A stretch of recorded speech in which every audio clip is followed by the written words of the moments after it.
atau jemaat biasa? Silakan. Saya sebenarnya sudah sekolah Islam dari pesantren, ya. Dan setelah saya keluar daripada agama, Ini sebelum saya tanggapi, saya ingin tahu dulu Anda itu pendeta, paderi atau jemaat biasa? Silakan. saya sebenarnya sudah sekolah Islam dari pesantren, ya. Dan setelah saya keluar daripada agama Islam, langsung gua enggak lagi akan membaca Al-Quran, cuman hanya di otak aja. Dan gua ditawarkan untuk menjadi pendeta, meskipun gua enggak ingin jadi pendeta, tapi saya terpaksalah menerima tawaran kependetaan itu dengan rela hati. Dan walaupun gua udah meninggalkan Islam, namun ilmu yang gua pelajari itu sebagai bakalan gua untuk menghadapi liku-liku kehidupan. Assalamualaikum warahmatullahi wabarakatuh. Alhamdulillahirabbil alamin wassalatu wassalam ala rasulillahi ajmain. Rabbi shrahli sadri wa yassirli amri wahlul 'uqdatam min lisani yafqahu qawli. Amin. Amma ba'd. Alhamdulillah berjumpa lagi dengan saya Sugi Kristologi. Didukung channelnya. Semoga dengan banyaknya channel-channel dakwah Islam semakin berkembang, ya. Tentunya channel-channel dakwah ini tujuannya untuk membentengi umat. Nah, apa yang disajikan di dalam channel-channel ini insya Allah akan bermanfaat untuk umat. Oke, dilanjut menyaksikan video berikutnya. Dan memperjuangkan apa yang gua pikir, apa yang ilmu sebenarnya ini perlu dituntut di dalam apapun juga keadaan. Dan tentang jawatan itu, gua enggak perlu semuanya itu. Bagi pikiran gua hanyalah keselamatan. Entah keselamatan datang dari mana, entah keselamatan datang dari siapa.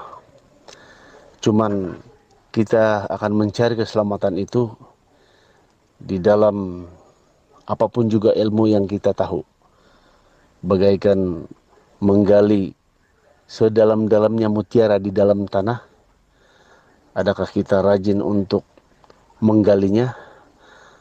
Atau adakah kita bermalas-malasan untuk menggali mutiara itu seperti mutiara yang berharga, ya, mutiara yang berharga yang terdapat di dalam ilmu ketuhanan itu yang kita pelajari. Dan banyak ilmu yang gua pelajari, semuanya itu hanya menuntun kepada keselamatan. Entah itu keselamatan yang nabi-nabi terdahulu telah sediakan, entah nabi-nabi yang terkemudian yang telah menyediakan, hanya Tuhan yang tahu. Ya, Jadi Anda adalah seorang murtadin. Ya, Anda seorang murtadin. Begitu Anda murtad, kemudian Anda sekonyong-konyong menjadi pendeta. Ya, setahu saya untuk menjadi seorang pendeta itu harus melalui bangku sekolah gitu. Tapi ternyata Anda bisa menjadi seorang pendeta, lalu kemudian menjadi seorang debaters. Nah, itu luar biasa ya. Nah, itulah bedanya kalau orang mu'alaf dengan murtadin. Kalau orang murtad bisa mengganti kedudukan pendeta, bisa menjadi pemimpin umat atau pemimpin jemaat. Itu kalau murtad. Sekonyong-konyong bisa menjadi imam atau pemimpin jemaat. Kalau menjadi mu'alaf itu tidak bisa. Anda mu'alaf hari ini, oh nggak bisa langsung menjadi pemimpin umat, nggak bisa. Menjadi ustadz nggak bisa. Anda harus betul-betul memahami kitab sucinya Islam. Kalaupun Anda sudah paham, Anda hanya menjadi seorang makmum, nggak bisa menjadi seorang imam. Itu yang perlu saudara pahami. Kenapa nggak bisa menjadi seorang imam? Karena untuk menjadi seorang imam itu banyak syaratnya yang harus dilalui. Ya, namun tidak berarti selamanya mualaf itu nggak bisa menjadi imam, tidak. Tetapi mayoritas mualaf itu kebanyakan hanya menjadi makmum. Intinya untuk menjadi pemimpin jangan mimpi menjadi mualaf, pemimpin umat. Tapi kalau untuk menjadi pemimpin jemaat, ya silakan Anda bermimpi untuk menjadi murtad. Karena sangat mudah menjadi pemimpin jemaat di dalam Kristen. Kalau Anda sudah bisa membuai orang dengan kata-kata yang syahdu tentang ketuhanan terhadap makhluk bernama Yesus, ya Anda sudah bisa menjadi pemimpin jemaat. Nah, pertanyaan saya kepada Anda, karena Anda adalah seorang murtadin, menurut Anda bagaimana hukumnya orang Islam yang mati dalam keadaan tidak menyembah kepada Yesus? Silakan. Rasul Paulus bukan menentang hukum Musa, ya, ataupun hukum Abraham untuk bersunat. Tetapi orang-orang Yahudi mengklasifikasikan sunat secara lahir, yaitu adalah jalan keselamatan, bisa masuk surga. Itu yang ditentang oleh Rasul Paulus. Sedangkan hukum orang Yahudi itu hanya menuntun kepada Kristus. Perjanjian Abraham itu menuntun kepada kematian Yesus di salib. Itu yang dimaksudkan oleh Rasul Paulus. Sekiranya orang Yahudi menerima Yesus sebagai Tuhan dan Juru Selamat, maka Rasul Paulus tidak akan meniadakan hukum sunat. Karena hukum sunat itu menjadi batu penghalang kepada keselamatan menuju Kristus. Makanya Rasul Paulus mendeklarasikan sunat itu hanya hukum yang kedua. Tetapi hukum yang pertama dan yang utama ialah Kristus harus diabadikan terlebih dahulu sebagai pengampunan dosa dan jalan keselamatan. Itu maksud Rasul Paulus, ya. Bukan Rasul Paulus meniadakan hukum khitan itu sebenarnya. Tetapi haruslah diutamakan Kristus itu, barulah sunat yang sebenarnya, ya. Yaitu sunat secara lahiriah, sunat hati dan menerima Yesus sebagai Tuhan dan Juru Selamat. Itu maksud Rasul Paulus, ya. Rasulullah Muhammad SAW itu mengajarkan tentang sunat kulub. Kemudian Abraham memiliki perjanjian kekal tentang sunat kulub. Kejadian 17 ayat 9 sampai ayat 14. Lalu kemudian Nabi Musa alaihissalam di dalam Imamat 12 ayat 1 sampai ayat 3 juga mengajarkan tentang sunat. Lalu kemudian Yosua di dalam Yosua 1 ayat 1 sampai ayat 3, Yosua 5 ayat 2 itu juga mengajarkan tentang sunat. Kemudian Yesus mempraktekkan tentang sunat. Sedangkan Paulus sendiri itu melarang bersunat. Bahkan di dalam Galatia 5 ayat 2 mengharamkan sunat. Di dalam Galatia 1 ayat 15 dia katakan, tetapi waktu ia yang telah memilih aku sejak dalam kandung ibuku dan memanggil aku dalam kasih karunia-Nya. Ini pengakuan Paulus bahwa dia telah diangkat menjadi rasul sejak dia di dalam kandungan ibunya. Nah, sebagai rasul yang mengaku dirinya diangkat menjadi rasul, pengajar, itu justru mengajarkan mengharamkan sunat. Jika engkau bersunat, kata Paulus, maka Yesus Kristus tidak berguna bagi kamu.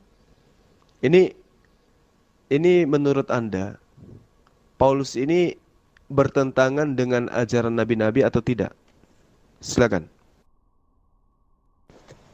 Begini ya, Bapak Jul. Sebenarnya Rasul Paulus enggak mengharamkan sunat, yaitu sunat lahiriah. Karena Rasul Paulus juga sendiri pun udah disunat menurut adat istiadat Yahudi, maklumlah karena Yahudi juga Paulus itu.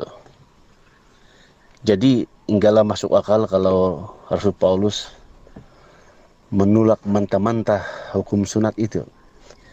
Karena Rasul Paulus itu telah berjuang bermati-matian menentang Kristus itu, yang dianggap oleh Rasul Paulus adalah sesat, mentuhankan Yesus itu.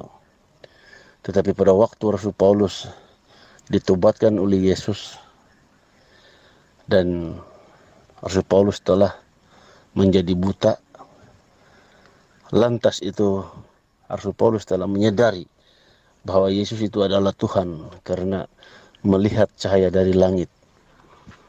Kalau hanya setakat nabi, memang tidak ada nabi yang bercahaya dari langit, hanya Tuhan sahaja. Ya, jadi adalah masuk akal dan masuk logika kalau kelihatan datang dari langit cahaya dan kedengaran mengatakan bahwa Saulus, Saulus, kenapa engkau menganiaya aku? Itu perkataan Yesus Kristus. Barulah Rasul Paulus menyadari bahwa Yesus itu Tuhan. Dan segala hukum-hukum seperti hukum sunat yang dibawa oleh Rasul Paulus pada waktu itu adalah dianggap sampah. Karena orang-orang Yahudi mengklasifikasikan sunat lahiriah itu adalah jalan keselamatan. Dan Rasul Paulus membandingkan ketuhanan Yesus dengan hukum-hukum kecil-kecilan seperti itu, seperti sunat, itu dianggap hanya sampah. Karena itu bukanlah jalan keselamatan yang sebenarnya dalam ilmu ketuhanan yang Rasul Paulus dapat di dalam Kristus Yesus, ya. Dan sebenarnya Rasul Paulus itu tidak menentang hukum Taurat itu, ya. Tetapi oleh karena orang-orang Yahudi mengutamakan hukum Taurat itu dan tidak mengenal Yesus sebagai Tuhan Juru Selamat, makanya Rasul Paulus mengutamakan Yesus itu sebagai jalan keselamatan, dan hukum-hukum peraturan-peraturan seperti hukum-hukum Musa, hukum kecil-kecilan itu hanyalah penuntun kepada Kristus. Itulah maksud Rasul Paulus. Di dalam nas kitab suci tidak ada Rasul Paulus mengatakan mengharamkan sunat itu sebenarnya. Tetapi Rasul Paulus memberi kepahaman bahwa adalah lebih baik, ya, bersunat secara hati dan bukan bersunat secara lahiriah, karena lahiriah itu hanya sunat perjanjian. Tetapi kalau bersunat secara perjanjian secara lahiriah itu, kebanyakannya orang-orang Yahudi pada waktu itu bersunat secara lahiriah pun mereka tetap menjadi penderhaka dan pelanggar hukum, karena hanya kelihatan orang alim memakai jubah-jubah panjang, ya, memakai sorban dan sebagainya. Tetapi tindakan mereka adalah tidak rubah seperti seorang munafik, kan? Karena orang-orang Yahudi memerintahkan supaya mengikuti itu dan ini. Sedangkan pemimpin-pemimpin orang Yahudi pada waktu itu, mereka juga pelanggar. Jadi kayaknya mereka enggak bersunat hati, hanya lahiriah aja mereka utamakan. Dan Rasul Paulus lihat akan hal itu, dan Rasul Paulus mengatakan bersunat atau tidak bersunat itu tidak penting, karena Rasul Paulus harus memberi penjelasan seperti itu supaya orang-orang Yahudi sadar bahwa jalan keselamatan itu bukanlah secara lahiriah, tetapi secara hati dan menerima Yesus sebagai Tuhan Juru Selamat itu adalah hukum yang utama dan jalan keselamatan masuk surga. Ya, itulah Rasul Paulus untuk menjelaskan bagaimana hukum dan bagaimana anugerah Kristus itu harus diutamakan daripada hukum kita. Paulus itu memang bersunat karena dia adalah seorang penganut ajaran Torah. Dia adalah ahli kitab.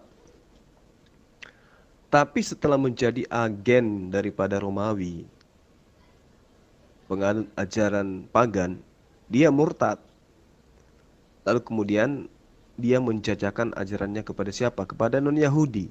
Tidak ada satupun surat yang dikarang oleh Paulus itu yang dikirim kepada pemukiman-pemukiman Bani Israel. Selamanya dikirim kepada orang-orang yang sudah menganut Trinitas jauh sebelum Kristen diproklamirkan menjadi sebuah agama dan kepercayaan. Itu yang perlu Anda pahami. Paulus atau Saulus dari Tarsus itu jelas adalah orang yang mengaku sebagai rasul. Dia bukan murid Yesus dan tidak termasuk ke dalam ke-12 murid Yesus yang setia. Di dalam suratnya kepada jemaat di Galatia, Paulus itu membual dengan mengaku sebagai seorang yang dipilih oleh Tuhan sejak dalam kandungannya. Itu pengakuan Paulus sendiri. Galatia 1 ayat 15 yang saya bacakan kepada Anda tadi. Tetapi waktu ia yang telah memilih aku sejak kandungan ibuku memanggil aku oleh kasih karunia-Nya. Kalau Paulus itu dipilih dari sejak dalam kandungan ibunya, kenapa dia tidak menjadi pengikut Yesus? Sementara dia dengan Yesus itu hanya berselang 2 tahun saja. Kenapa nggak jadi muridnya? Kenapa malah menjadi penentangnya? Kalau dia memang dipilih dari sejak rahim. Sejatinya dia lahir harus seperti Yohanes Pembaptis. Sejatinya ketika dia lahir sudah menjadi rasul, dia sudah penuh dengan Roh Kudus dalam konsep iman Kristen. Tapi kenapa dia memulai karyanya dengan terlebih dahulu menjadi penjagal, menjadi pembunuh, menjadi penipu, penganiaya murid-murid Yesus, sehingga dia menggenapi nubuatan tentang nabi palsu. Dan bahkan tidak hanya itu, Paulus pun mengaku memiliki keistimewaan seperti Musa, yaitu bisa bercakap-cakap dengan Tuhan. Di dalam 2 Korintus 12 ayat 8 sampai ayat 19 ya, mudah-mudahan saya tidak keliru menyebut ayat. Tentang hal itu aku sudah 3 kali berseru kepada Tuhan, supaya utusan iblis itu mundur daripadaku.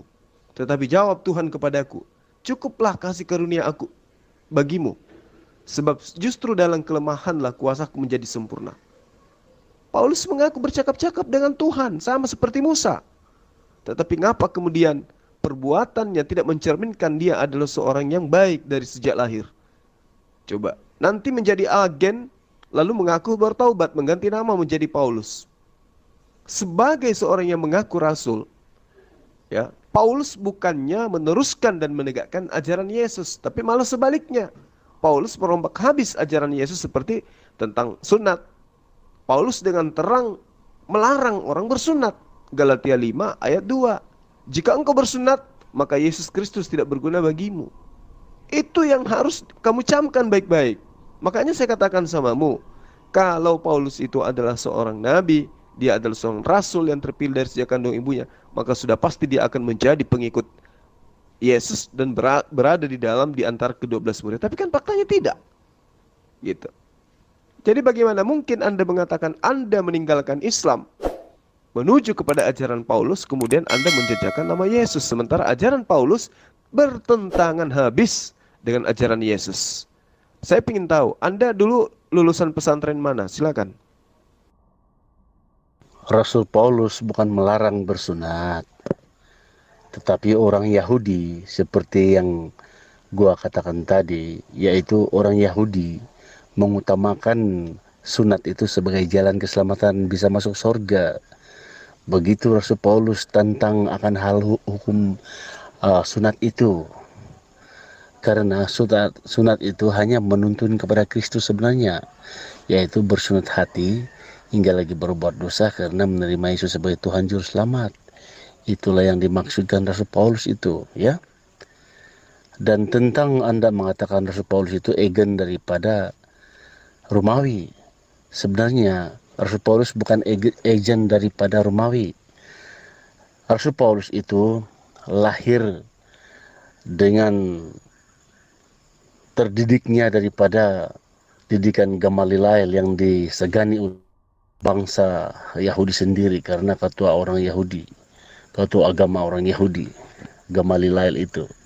Dan Rasul Paulus lah yang terdidik di bawah kekuasaan Gamaliel selaku ketua agama. Dan Rasul Paulus itu adalah sekolahnya tinggi, ya, pada zaman itu. Makanya segala kejahatan yang dilakukan oleh Rasul Paulus itu telah dibalas kepada Rasul Paulus pada akhir kehidupannya. Makanya Rasul Paulus telah dipancung oleh Nero, ya. Jadi Rasul Paulus memang benar apa yang Rasul Paulus katakan, ia dipilih sejak daripada kandungan ibu, ya. Dan bukanlah sebenarnya dipilih daripada sejak awal Rasul Paulus itu untuk menjadi pengikut Kristus yang baik pada mulanya, ya. Walaupun Rasul Paulus melakukan pengkhianatan kepada Tuhan karena Rasul Paulus tidak memahami Yesus itu Tuhan, makanya Rasul Paulus bekerja keras untuk memperjuangkan, ya, memperjuangkan objektif dan misi orang-orang Yahudi. Karena orang-orang Yahudi itu menganggap perjuangan mereka itu berjuang demi Allah. Padahal orang-orang Yahudi juga tersilap menganggap Yesus itu bukan Tuhan. Justru itulah yang Rasul Paulus ketahui, bahwa secara pribadi Rasul Paulus itu melihat Yesus itu dengan mata kepala sendiri, bahwa Yesus itu adalah Tuhan. Ya, makanya orang-orang Yahudi itu bukan semuanya dipilih, walaupun ditakdirkan menjadi baik pada akhir kehidupan mereka seperti Rasul Paulus, ya. Oleh karena Rasul Paulus itu dipilih oleh Tuhan, makanya Rasul itu telah didatangi oleh Yesus pada waktu Rasul Paulus mendapat kuasa dari mahkamah untuk membunuh jemaat-jemaat pengikut Kristus. Jadi Tuhan Yesus tidak mengizinkan hal itu berlaku karena banyak jemaat yang dianiaya oleh Rasul Paulus, ya. Dan akhirnya Rasul Paulus itu diutus oleh Yesus kepada orang-orang kafir dan bukan diutus untuk orang-orang Yahudi, karena ia harus membayar dosanya yang dilakukan oleh Rasul Paulus selama itu. Makanya Rasul Paulus telah menderita dalam pemberitaan penginjilan akan Yesus Kristus itu. Itulah balasan apa yang telah dilakukan Rasul Paulus selama ia menganiaya Kristus dan setelah ia percaya kepada Kristus sebagai Tuhan dan Juru Selamat. Dan Rasul Paulus juga telah mengakhiri pertandingan walaupun ia teraniaya.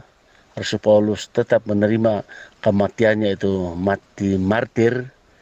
Dan tentang sunat, Rasul Paulus itu menerangkan bahwa bersunat itu bukanlah yang utama, ya. Rasul Paulus hingga melarang orang bersunat sebenarnya, tetapi Yesuslah yang Rasul Paulus utamakan terlebih dahulu, barulah bersunat. Itu yang dimaksudkan Rasul Paulus itu, ya.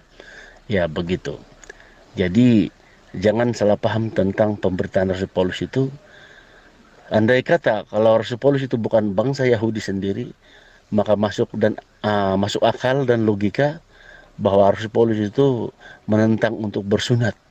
Tetapi oleh karena Rasul Paulus itu bangsa Yahudi, dan enggaklah masuk akal kalau Rasul Paulus itu kamu katakan menentang hukum khitan itu, ya. Jadi Rasul Paulus enggak menentang hukum khitan itu, cuman Rasul Paulus menentang keegoan mereka, kesesatan mereka. Mereka menolak juru selamat itu. Mereka utamakan hukum yang kecil-kecilan daripada menerima Tuhan Yesus itu sebagai keselamatan bagi kaumnya sendiri, yaitu orang Yahudi, ya. Itu dulu, ya, Bapak Jul. Yang pertama yang perlu kamu pahami, Yesus itu tidak pernah bertemu dengan Paulus. sebagai guru, Yesus tidak pernah mengajarkan tentang Paulus, kecuali mengajarkan Paulus dalam arti kata sebagai nabi palsu. Jadi Paulus ini menggenapi apa yang diajarkan oleh Paulus tentang nabi palsu. Pauluslah nabi palsu itu. Ya. Dia dihukum pancung, kenapa? Karena memang sudah dinubuatkan di dalam Ulangan 18 ayat 20. Seorang nabi palsu yang terlalu berani mengajarkan sesuatu demi namaku, kata Allah, dia harus dihukum, dia harus dibunuh. Nah, itulah yang terjadi terhadap Paulus. Karena dia adalah seorang nabi. Ya, maka dia harus menggenapi nubuatan tentang nabi palsu. Makanya dia dibunuh dengan cara sadis seperti itu. Kamu katakan Paulus itu tidak membatalkan hukum Taurat. Siapa bilang? Kau katakan bahwa Paulus itu tidak membatalkan hukum sunat. Siapa bilang? Di dalam Roma itu jelas dikatakan, Roma 2 ayat 29 ya. Dikatakan bahwa sebaliknya seorang Yahudi yang sejati adalah orang yang hatinya berjiwa Yahudi. Dan sunat yang sejati adalah sunat di hati yang dikerjakan oleh Roh Allah, bukan yang dicatat di dalam buku. Orang semacam itu menerima pujian dari Allah, bukan dari manusia. Lalu kemudian di Roma 3 ayat 1, kalau begitu apakah untungnya menjadi seorang Yahudi? Dan apakah faedahnya menuruti peraturan sunat? Ya. Jadi Paulus itu menekankan bahwa lebih penting sunat hati daripada sunat kulub. Sementara Allah menjadikan sunat kulub itu sebagai perjanjian kekal dengan Abraham dan keturunannya. Di dalam 1 Korintus 7 ayat 18, lagi-lagi si nabi palsu ini mengatakan, umpamanya kalau seorang sudah disunat pada waktu ia menerima panggilan Allah, maka janganlah orang itu berusaha menghapuskan tanda-tanda sunat itu. Begitu juga kalau seorang belum disunat pada waktu ia menerima panggilan Allah, janganlah orang itu minta disunat. Dia melarang orang yang belum sunat itu untuk disunat. Di ayat 19-nya dia katakan, sebab mengikuti peraturan sunat atau tidak mengikutinya, kedua-duanya sama, tidak berarti apa-apa. Yang penting ialah menuruti perintah-perintah Allah. Sementara sunat itu adalah perintah Allah. Jadi ini adalah kebodohan yang nyata ketika kamu mengakui Paulus itu adalah orang yang benar, sementara ajarannya itu tidak berdasar kepada firman Tuhan, tidak berdasar kepada ajaran-ajaran Yesus. Ya, kamu coba perhatikan kata kekal di dalam kitab Kejadian ayat 10 sampai ayat 14 di Kejadian 17 itu. Inilah perjanjianku yang harus kamu pegang, perjanjian antara aku dan kamu serta keturunanmu, yaitu setiap laki-laki di antara kamu harus wajib disunat. Itu perkataan Allah. Wajiblah dikerat kulit khatammu, dan itulah akan menjadi tanda perjanjian antara aku dan engkau, kata Allah. Anak yang berumur 8 hari harus engkau sunat, yakni setiap laki-laki di antara kamu, turun-temurun, baik yang lahir di rumahmu maupun yang dibeli dari orang asing. Intinya begitu ayat itu. Dan orang yang lahir di rumahmu dan orang yang engkau beli dengan uang harus disunat. Maka dalam dagingmu lah perjanjianku itu menjadi perjanjian yang kekal. Jadi bukan di hati, tapi di daging. Itu perjanjian kekal. Ya. Kembali kepada pertanyaan saya. Anda itu tadinya di pesantren mana sih? Jawab.